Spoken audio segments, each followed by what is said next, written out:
Et je dis ça, je dis rien. Hein.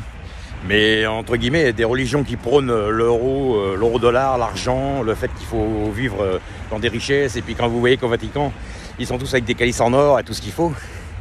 Bah écoutez, c'est un peu contraire au Christ. Le Christ, c'était quelqu'un qui était humble, qui était dans l'humilité.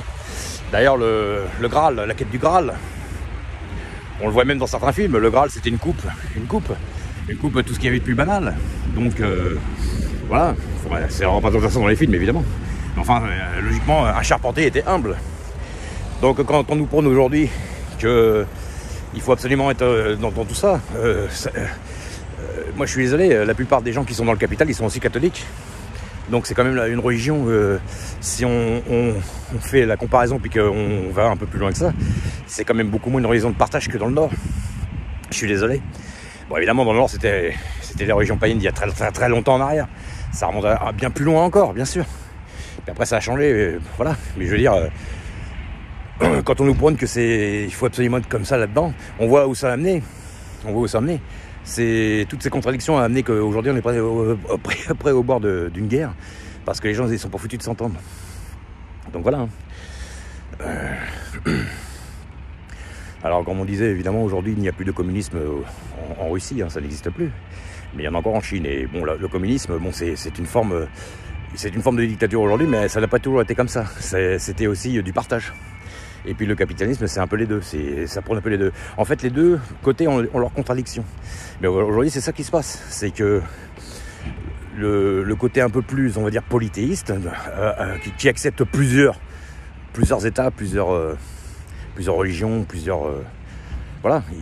Eux, ils sont dans la... Comment dire ça ? Ils fonctionnent par cycle, comme dans le yin-yang, la bipolarité. Ils acceptent... que voilà, ça leur pose pas de problème. Donc ici, c'est de l'unipolarité dans tout. Dans le catholicisme ou l'autre religion plutôt laïque. Hein. Qui est plutôt... Le catholicisme, c'est dans le blanc, le laïque, c'est dans le noir. Donc, voilà. Et puis, les religions qui sont plutôt en Asie, c'est plutôt un yin-yang attaché, ensemble. C'est une bipolarité, d'accord ? Donc voilà, et aujourd'hui, l'unipolarité en haut ne veut pas accepter la multipolarité qui est en train d'arriver. Et de toute façon, ils ne pourraient rien y faire. Même s'ils font une guerre avec les Russes, de toute façon, ça n'empêchera pas les autres pays d'émerger, de toute manière.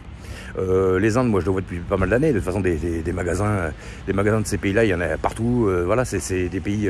on est bien content d'avoir leurs produits aussi. Voilà. Donc, le Brésil, il arrive... Bon, la Chine a toujours été là, mais enfin, la Chine, elle se passe quand même comme première puissance économique mondiale aujourd'hui.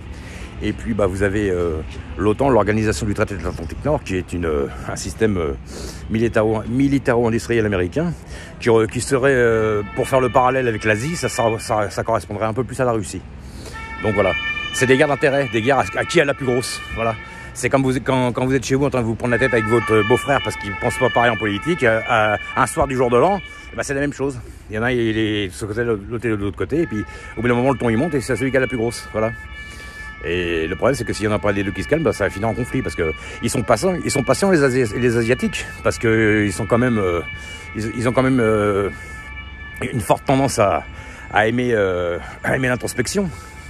Plus que la démonstration, mais ici c'est plutôt l'inverse, c'est la démonstration et un peu moins l'introspection. Mais le problème c'est que si on les chiffonne un peu trop, au bout d'un moment ils vont sortir de ce gag. Donc il faudrait se calmer un peu. Voilà. Mais moi je pense qu'au bout d'un moment ça devrait se calmer logiquement.